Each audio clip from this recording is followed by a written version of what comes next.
नमस्कार मित्रांनो, आमच्या चॅनलवर नवीन असाल तर चॅनलला नक्की सबस्क्राईब करा, म्हणजे तुम्हाला मालिकेचे नवनवीन एपिसोड सर्वात अगोदर पाहायला मिळतील. तर तुला जपणार आहे या मालिकेमध्ये काय घडलं ते आपण बघणार आहोत. इकडे रामपूर यांच्या घरी कृष्ण जन्माचा प्रोग्राम ठरवलेला असतो आणि सर्वांनी एक नाटक तयार केलेलं असते आणि त्या नाटकाप्रमाणे आपल्याला नाटक सादर करायचं असते. त्यासाठी सर्व तयारीत गुंतलेले असतात. इकडे अथर्व, मीरा आणि वेदा हे पण तयारी करत असतात आणि अथर्व आणि मीराची खूप तयारी सुरू असते. अथर्व खूप छान नाटक करत असतो आणि मीरा आणि वेदा त्याच्यावर हसत असतात. इकडे खूप छान संसार सुरू असतो आणि सर्वांचे छान नाटकं सुरू असतात. अंबिका लपून सर्व बघत असते. अंबिकेला पण खूप खुश झाली असते.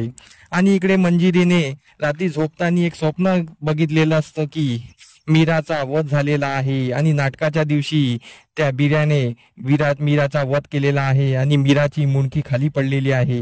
आणि मंजिरीने ती मुंडकी घेऊन मार्जिरीकडे गेलेली असते आणि बोलत असते की मार्जिरी बघ, मी माझा प्लॅन फते केलेला आहे आणि मीराचा वध केलेला आहे.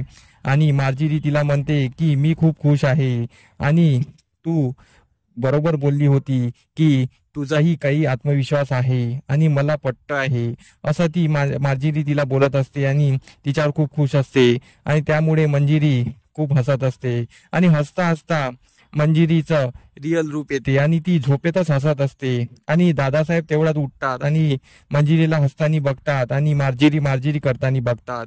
दादासाहेब चकित होतात आणि तिला उठवतात आणि बोलतात, मंजिरी तू काय करते आहे. मंजिरी दचकून उठते आणि बोलते, बरं झालं या मी अजून काही बोलली नाही, नाही तर या दादासाहेबाला सर्व कळलेलं असतं.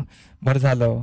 तर दादासाहेब बोलतात की गपचूप झोप, आता काही स्वप्न बघू नको, वाईट स्वप्न बघू नको. तर मंजिरी बोलते ठीक आहे आणि मंजिरी एकदम टेन्शन मध्ये येऊन जाते आणि बोलते, बरं झालं या म्हाताऱ्याने काही ऐकलेलं नाही आहे, असं बोलत असते. इकडे माया आणि नर्मदा या सर्वांची प्लॅनिंग सुरू असते की मीराला कसं मारायचं आणि कसं डाव रचायचा आणि त्या दिवशी मीराचा कसा वध करायचा. तर बीराने ते हतियार आणलेलं असतं. माया ते हतियार बघते आणि हतियार पाहून खूप खुश होते.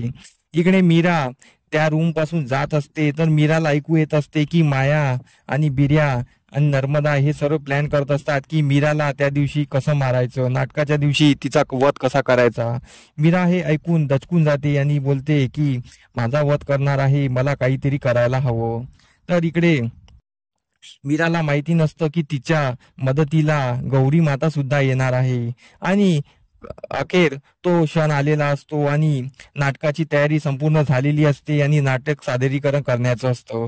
नाटक सादरीकरण होत असताना मीराचा वधच करणार असतो. तर तेवढ्यात तिथे गौरी माता प्रगट होणार असते आणि गौरी माता प्रगट झाल्यामुळे गौरी माता मीराला आवाज देत असते आणि तेवढ्यातच ते बिर्याच्या हातलं ते हतियार आहे ते खाली पडून जाणार आहे आणि मीराचं काहीच होणार नाही आणि मंजिरीचा परत प्लॅन फेल होणार आहे.